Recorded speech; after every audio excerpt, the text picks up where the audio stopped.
This episode is brought to you by Progressive Insurance.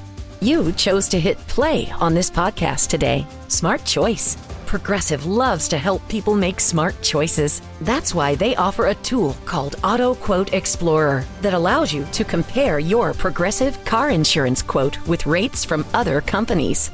So you save time on the research and can enjoy savings when you choose the best rate for you. Give it a try after this episode at progressive.com. Progressive Casualty Insurance Company and Affiliates. Not available in all states or situations. Prices vary based on how you buy.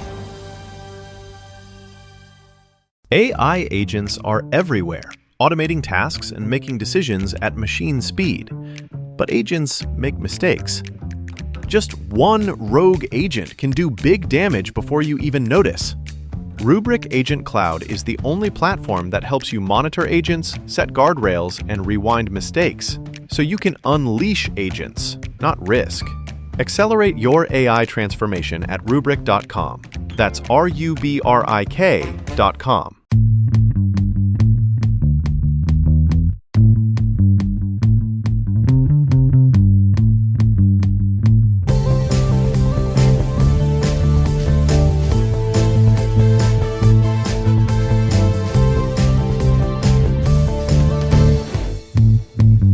What's up, champs? Welcome to another episode of the Short Shifts Fantasy Hockey Podcast, brought to you by Keeping Karlsson. I'm your host, Jeremy Rosillo. Joining me tonight, my pal and yours, Shams Benamar. Shams, how are you doing tonight to this hat trick-filled night as I am wearing my Kraken hat and I've just tossed it behind me because we already have 2 hat tricks and we aren't even through the early games of the night.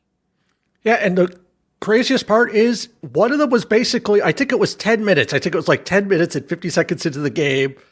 Logan Cooley has one. And then also, I believe it was like late in the game, even maybe like close to just like a late game tie. We have Celebrini. So we're always talking at the start of the season or draft season of like, how high do we need to take these young centermen? Well, I guess we maybe should have taken them higher with the way they're going off so far. Celebrini's was actually late second period tie, so he's got more game too. The funny thing about that is I was looking on Money Puck, and Celebrini is getting caved in Corsi, despite the fact that he has a hat trick.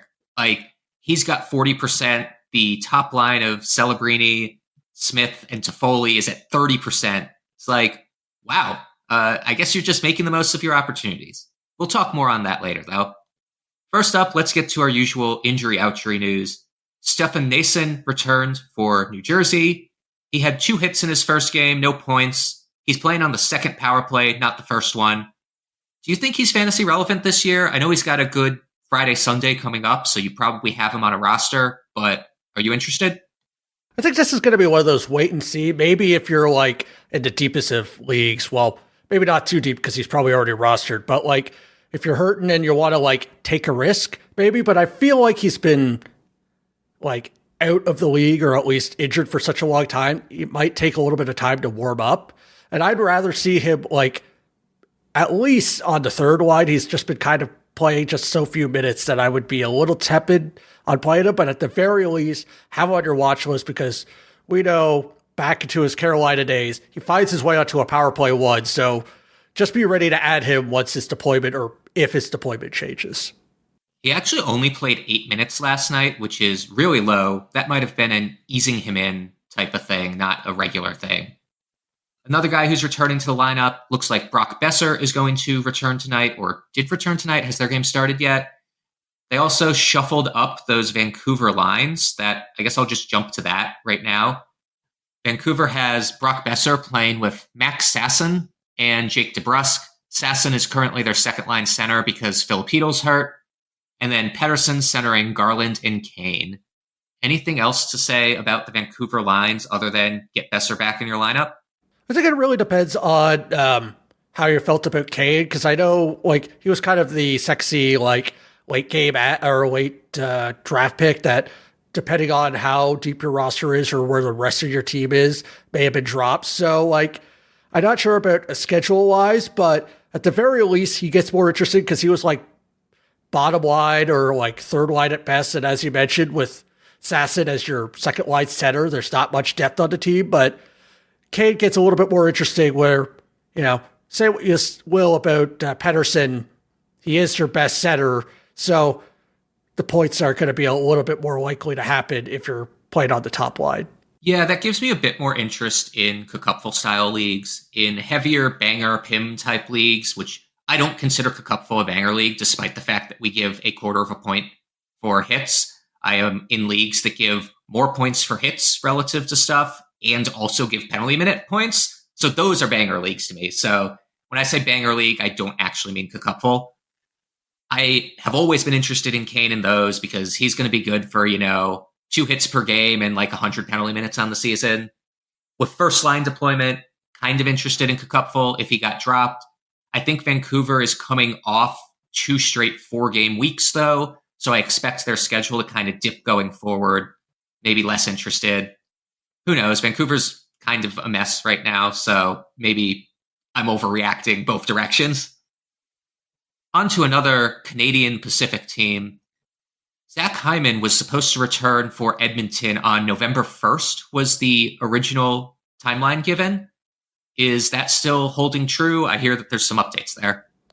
So the nice thing is that whoever made that assumption on the team was pretty much on the dot, because basically the news is the coaches said that they're hopeful for him to return the first week of November and as early as the 1st. So basically, hopefully, we haven't seen lines yet, but hopefully he could just take that top spot and we'll see. We don't have to start worrying about the dance of the random wingers on McDavid's line, and we could just, whoever has Hyman could start just plugging it in, and hopefully could see more of just points all around, because I know McDavid managers are probably thinking, I wish I took McKinnon first overall if I had the choice, but we'll see how Hyman plays, and hopefully it just kind of helps everyone's situation. Have to imagine the Oilers as a whole, and obviously Connor McDavid will get right pretty soon. And hopefully those of you who drafted and stashed Zach Hyman will get some of that benefit. A less positive, injury update, I'll call it, is there is no timeline, no update on Joseph Woll, the goalie for Toronto. Craig Berube says when he's back. That's all I got. And he's not really in communication with the team. Shams, is there something more positive you've got here? Well, sadly, it's something less positive, or actually negative, is that I'm not sure how this works, but he's also got put on LTIR today. So I don't know the ramifications. So we're talking on the Discord, so maybe he might just have, oh, my knee hurts a little bit. I'm not sure of just like the joke, but like hopefully he's good health-wise. But this was actually a leave for personal reasons. And then now that he's on LTIR, there's this specter of a physical injury as well. So my guess is that because he's been gone so long, they could probably backdate the injury, so it doesn't really change the timeline, but it just kind of adds a little bit more of weirdness because, personal reasons, we don't need to know what's going on with the players, just hope for the best. But this being on LTIR just kind of adds that extra weight of like, when is he back? Is he going to be 100% just physically as well? Yeah, obviously wishing the best for Joseph Woll, both physically and mentally and emotionally. With the implications of LTIR, I think you kind of alluded to this.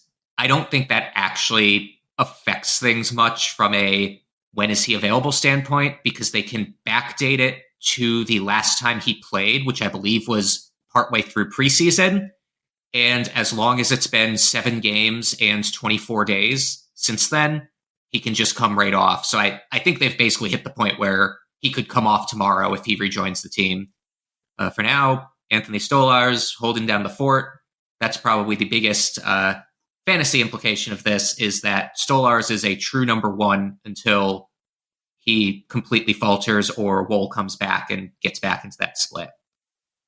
Another goalie to talk about, Adin Hill is now week to week after, I believe, a collision at the end of their last game. That's not great for Vegas, although their team's rolling. Even more bad news for Vegas. Stone got placed on LTIR, which means he's out through at least November 13th. And then Noah Hanifin is not on the road trip, which is the next 3 games, both this weekend and early next week. So you can't expect him back either. What's going on with the Vegas lines as a result of this? Anybody a big gainer here?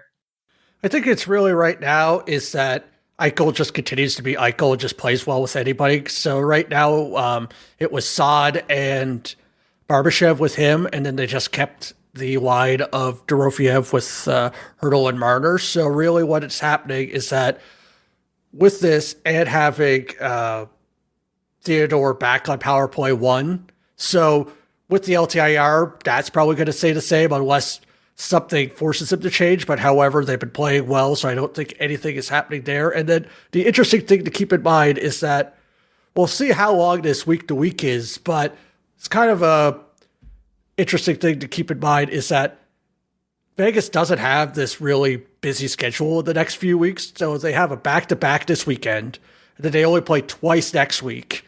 So technically, you could only be losing 3 games overall over 2 matchups with him gone.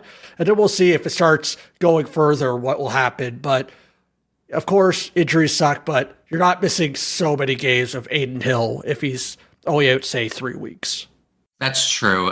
He may get some of the rest needed. Akira Schmid will hold down the fort for now. I'm sure that's going to be plenty fine. Next up, let's look at, I guess there's one more injury to talk about, and that is Morgan Rielly, who was the power play 1 quarterback in Toronto, don't forget, is dealing with something unknown if he plays Friday and Saturday this week. Ekman Larsson took his spot on power play 1 in practice. Ekman Larsson is just a average Joe, fine power play quarterback. I'd be interested for the Friday-Saturday stream if he's available and Rielly doesn't play. Additionally, the Leafs had some new look lines today with McMann, Matthews, and Nylander, and then Nyes, Tavares, Michelli, and also Jake McCabe was on power play 2, which I thought was quite odd. I don't think there's much to say here. Maybe a slight downgrade for Nyes. Maybe you want to be adding McMann when you can. This is just Toronto's top 6 being their top 6. I think they're going to continue to do well. What do you think? It's just kind of the long life of the yo-yo of McMann, because he's been I think literally on every line on some of the games, because he'll start on the top line, randomly be on the third, and then just get shifted around. So at least the coaching staff has showed that they're willing to shift things around. So if you're in a league where you're maybe not 100% set on playing McMann, and you're thinking about just playing him just because of the deployment, it has literally this season changed mid-game. So maybe I wouldn't be rushing to him unless you're willing to play with that variability. McMann is kind of interesting to me as a whole because I think he maybe end up being one of those weird third-line power play 2 guys who can hold standalone value. He just shoots so much, he hits enough, and he seems to provide secondary scoring and get enough chances in the top 6 that maybe he is somewhat relevant this year. I'd be hard pressed to hold him through weeks I'm not playing him, but he will definitely be one of those on again, off again roster guys that I'll stream, 10 times throughout the year. Who was the guy I did that with last year? It was someone on Edmonton last year that I swear I added 10 times in 21 weeks. Last but not least, for line changes, the Sharks stacked their top line. You have this in quotes because they put Toffoli, Celebrini, and Smith back together like it was last year. And they were set to do it again tonight. And apparently they just changed that mid-game because it looks like it's been Celebrini, Smith, and Eklund for most of the game, as at least that's how they've been scoring goals.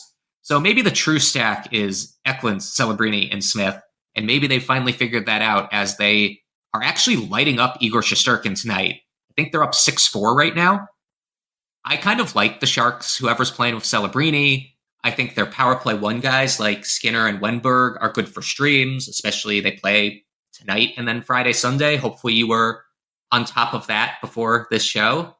Anybody else from San Jose you're interested or not interested in, Chimps? I think really what it is, it's to be overly simplistic, it's power play 1 forwards, in my opinion. That's really that. So really what it is that obviously you want to be on the Celebrini line. So Celebrini seems to be mostly doing it with anybody. Hell, Skinner was doing fine when he was with him. So if you're on the top line, I'm interested in it's nice to see that Will Smith is back there because he was like banished to the third line, not even the second line when he was not there. So nice to see those two together. And then with Eklund, he goes up to like my third most interested forward. Because honestly, the way I look at it is that I personally, before, like during draft season, I've had it as like Celebrini with a bullet number one, and then I actually had Toffoli as my second. But if Toffoli's going to have to live on that second line and always see Celebrini exposure into the power play, I'm kind of curious now if Eklund and Smith, assuming that they stay up there, has the possibility to overtake them as the more interesting forwards, even if, Toffoli is a more important player in real life hockey of actually playing well with like defensive responsibilities and anchoring that second line with like a Wenberg. But in fantasy's sake, I might be tempted to start thinking that Smith and or Eklund might have overtaken him from a fantasy standpoint. I think Smith and Eklund are both ownable fantasy assets this season, to be honest. And by the way, that game is 5-5, not 6-4, as I originally stated before someone corrects me that the Sharks don't have 6 goals. Looks like Taylor Radish is another guy on hat trick watch today for the Rangers. But with that, let's take a quick break and we'll be right back. Football is back, and so is your shot at big wins with DraftKings Pick 6, the official daily fantasy partner of the NFL. Your game day instincts can score you real money fast. Here's the play. Just pick more or less on 2 or more player stats from breakout rookies to elite quarterbacks and unlock the upside every snap brings. The better your calls, the bigger your payout. I'm looking at the site right now for the games on Monday, the 20th. Jay Smith. I'll try a different person. N. Collins. Nico Collins, 75.5 receiving yards. Okay, more or less. Is that a lot? Seems like a lot. Let's go less. How about another stat? What about Sam Darnold? I've heard of him. Yeah, okay. Quarterback for Seattle against Houston. Okay, rushing yards, 5.5. Is he going to have more or less than 5.5 rushing yards? You could do that in one play. He could do that. He's going to get more. No guarantees. And hey, here's the kickoff bonus. New DraftKings customers get $50 in bonus picks with just a $5 entry on your first pick set. This season, play your player instincts. Download the DraftKings Pick 6 app now and use code THPN. That's code THPN. Play just $5, get $50 in Pick 6 bonus picks. Make the call. Ride the upside in partnership with DraftKings Pick 6. The crown is yours. Gambling problem? Call 1-800-GAMBLER. Help is available for problem gambling. Call 888-789-7777 or visit ccpg.org in Connecticut. Must be 18 plus. Age and eligibility restrictions vary by jurisdiction. Pick 6 not available everywhere, including New York and Ontario. Void where prohibited. 1 per new customer. Bonus awarded as non-withdrawable. Pick 6 bonus picks that expire in 14 days. Limited time offer. See terms at pick6.draftkings.com/promos. This episode is brought to you by Progressive Insurance. Fiscally responsible, financial geniuses, monetary magicians. These are things people say about drivers who switch their car insurance to Progressive and save hundreds. Because Progressive offers discounts for paying in full, owning a home, and more. Plus, you can count on their great customer service to help you when you need it, so your dollar goes a long way. Visit Progressive.com to see if you could save on car insurance. Progressive Casualty Insurance Company and Affiliates. Potential savings will vary. Not available in all states or situations. AI agents are everywhere, automating tasks and making decisions at machine speed. But agents make mistakes. Just one rogue agent can do big damage before you even notice. Rubrik Agent Cloud is the only platform that helps you monitor agents, set guardrails, and rewind mistakes, so you can unleash agents, not risk. Accelerate your AI transformation at Rubrik.com. That's RUBRIK.com.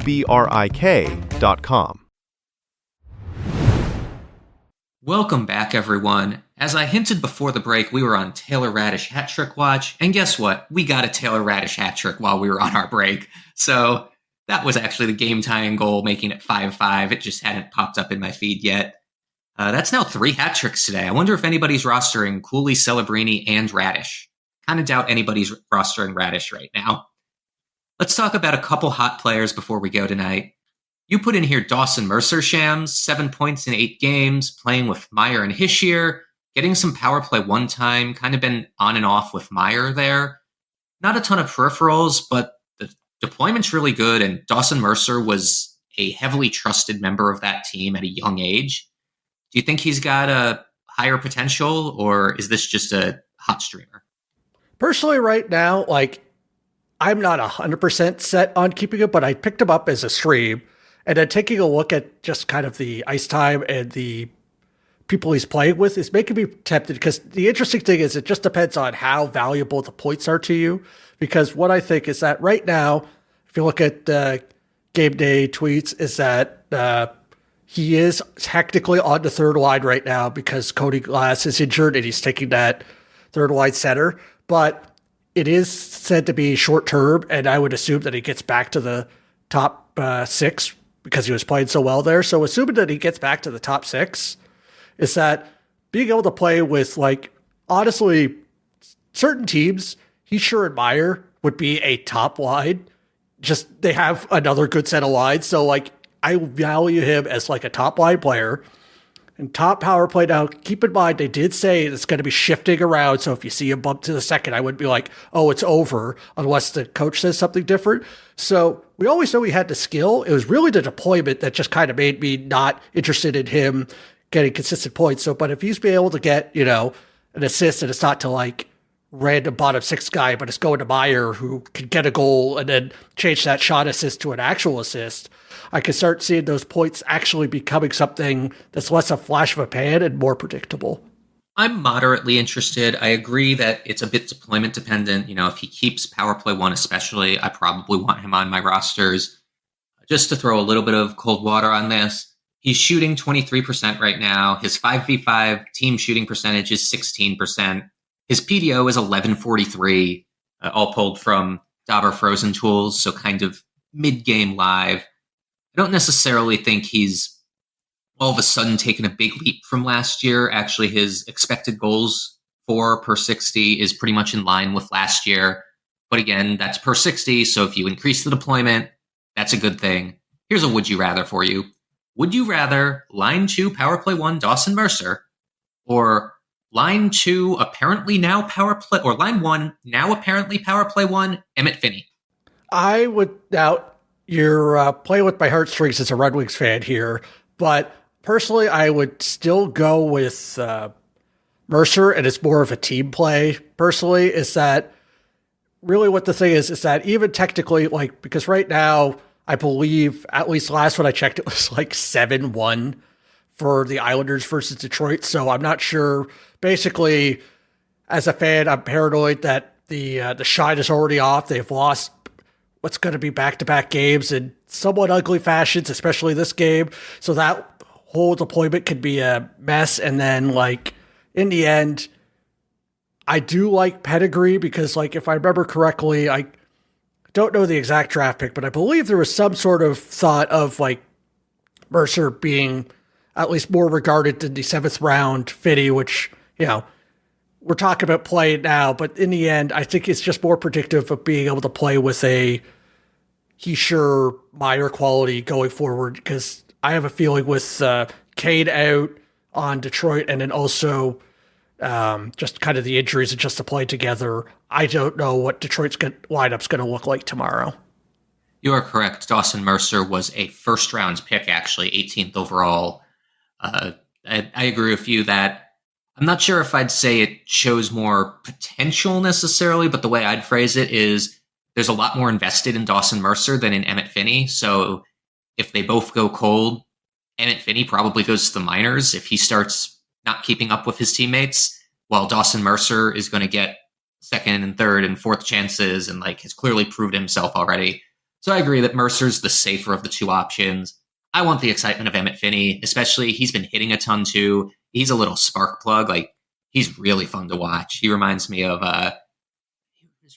he reminds me of actually, like, some of the guys on the Caps that used to play when they were in the Cup run, like Devontae Smith-Pelly and Jason Chimera had a couple years there where he'd just go in and just be all over the place in the offensive zone. And I actually think he's making that first line tick really well.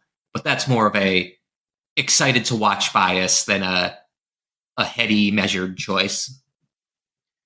Next up, you have the entire Pittsburgh line 2, which, let me remind you, is Evgeni Malkin, obviously, Justin Brazeau, who, if you remember, is like 29 years old, was okay in Boston a couple years ago, played some of the year in Minnesota last year, but he was a much older guy who came in as like a 24, 25-year-old rookie, if I remember correctly, and seems to have found his footing.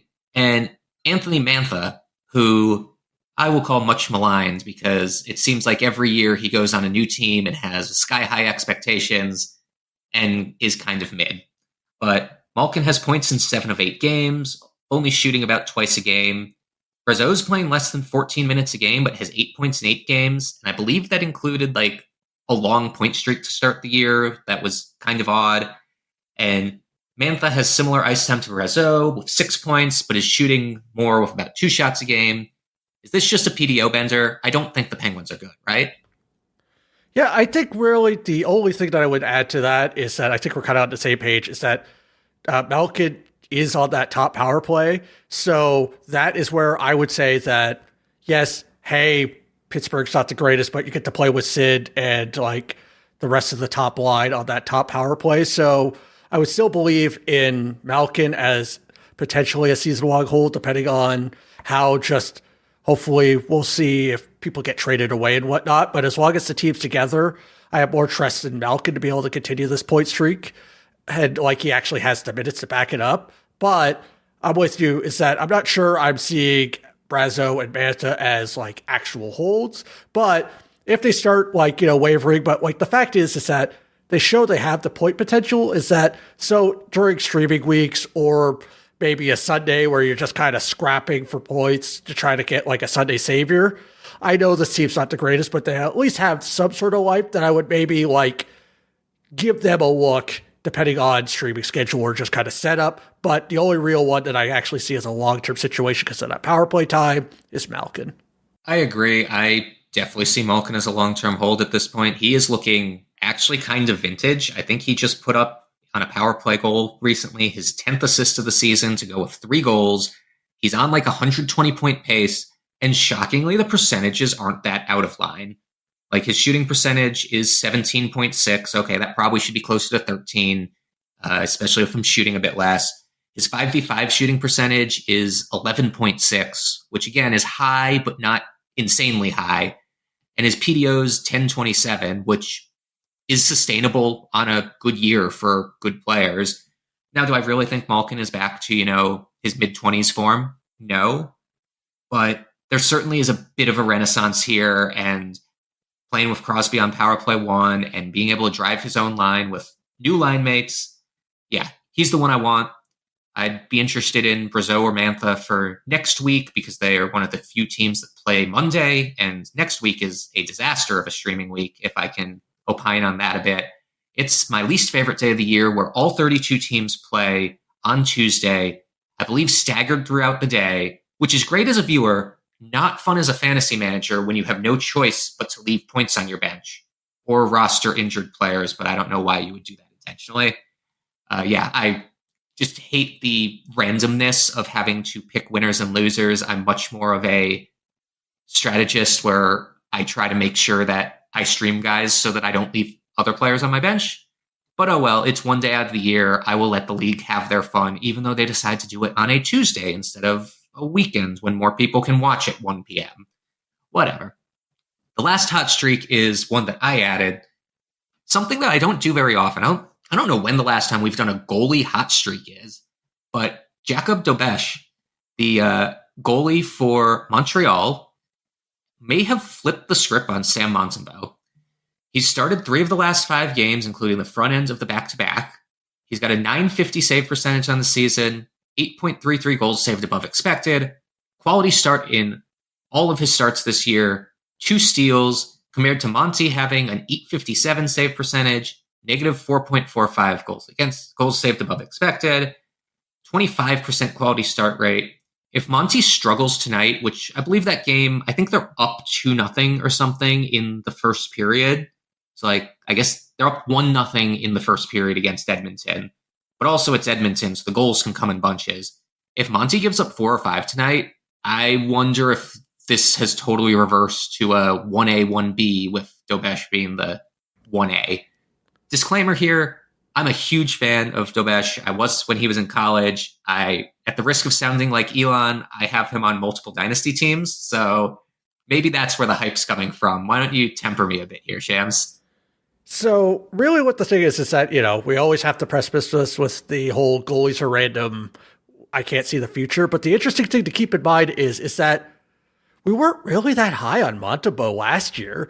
He kind of flipped the script himself to become an interesting player. If I remember correctly, it was like not even like at the start of the season, like he may have been fine. It was not until like the Four Nations tournament where he started to really turn it on. So it is kind of understandable is that it's not like we're talking about someone that's like an established starter that had years of success and we're not talking, every year we have to have the conversation of like Hofer and Binnington, even though like Binnington has like, say what you will. He's like actually has history of being good. So this is kind of that situation where, basically my brain says, if you see like, and might be a situation where I might be a little bit more interested in taking Dobes streams, depending on how your league is. Because if he gets like 2 or 3 games in a row, be careful with the back-to-backs, but like that could be the hint where it finally flips. Because it's not that interesting of like, basically they're going for the playoffs. They got the taste of it last year. They're not in, develop mode. They're going to play to win. And if they have one goalie playing clearly better, then they're going to play that guy. And right now it's Dobes, but we have to wait and see if they actually commit. I will say with Sam Montembeault, he's been impressively consistent under an increasing workload.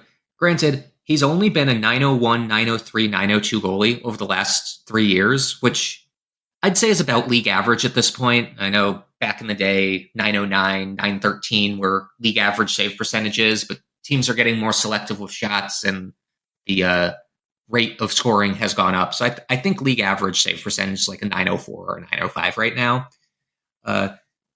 Last year, he ramped up, though, to 62 starts, which I think is why there was a lot of fantasy hype on him. There's not many 60-game starters in the league, and maybe people underestimated the pressure he'd be getting from the younger guys below him. He also was, in his defense, the 5th best goalie in goals save above expected last year. So he actually was good by the numbers, at least. But yeah, I've always seen him as just a guy, kind of a Alex Lyon type placeholder for whoever the young guy coming up is. And honestly, I'm very interested if Dobes continues playing as well as he has the past season and a half, and Jakub Fowler is the real deal. That being their 2nd round draft pick from I think 2023, just turned pro last year and is starting in the AHL for them this year. That could be super interesting because they're going to have 2 goalies under 26 years old that are potential starters, and maybe one of them gets traded, maybe someone's available. But that's just me talking about some dynasty stuff. Shams, what do you have on this? So I think I'm kind of on the same page, but like we got some breaking news is that we already have Gossespierre out for a period of time, and we just got news that Kanye Miller is not going to return to the game. So we'll have to wait and see on the how long-term it is, if it is long-term at all. So keep an eye on game day tweets. But the interesting thing to keep in mind is that I always look at just like the deepest of rosters that maybe no one should be picking these people up. But something I was noticing is that Mike Reilly has, I know we joke, we brought him up like I think it was like the first episode of last season, but he is a guy that just somehow pops up.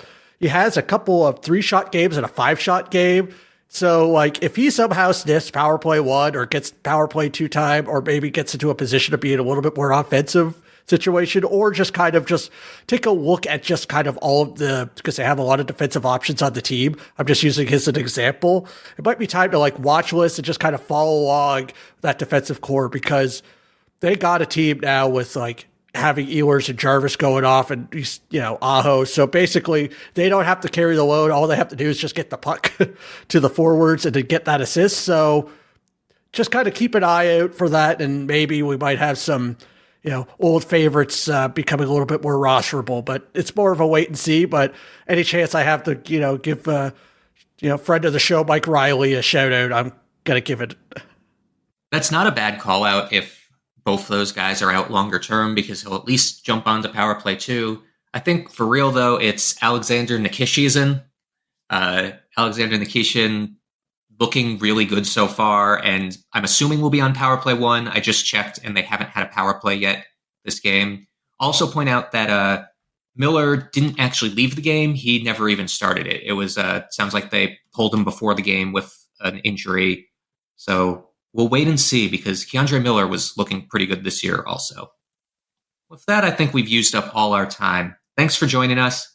If you enjoyed our show, please consider joining the Keeping Karlsson Patreon group at keepingkarlsson.com/patron. Super supporters receive ad-free episodes, and you can interact with Brian, Elon, Shams, myself, the rest of the Short Shifts crew, and hundreds of other talented fantasy managers on our active Discord server. Check out www.gamedaytweets.com to get all the best info from Twitter without having to slog through the rest of Twitter. It includes team-by-team and searchable tweets by player name. Visit that site and the other great sites we use to research our episodes with at Yahoo, Frozen Tools, and Natural Stat Trick. Our intro and outro music was created by Pat Roach. Until we see you next time, play smart and keep your shifts short.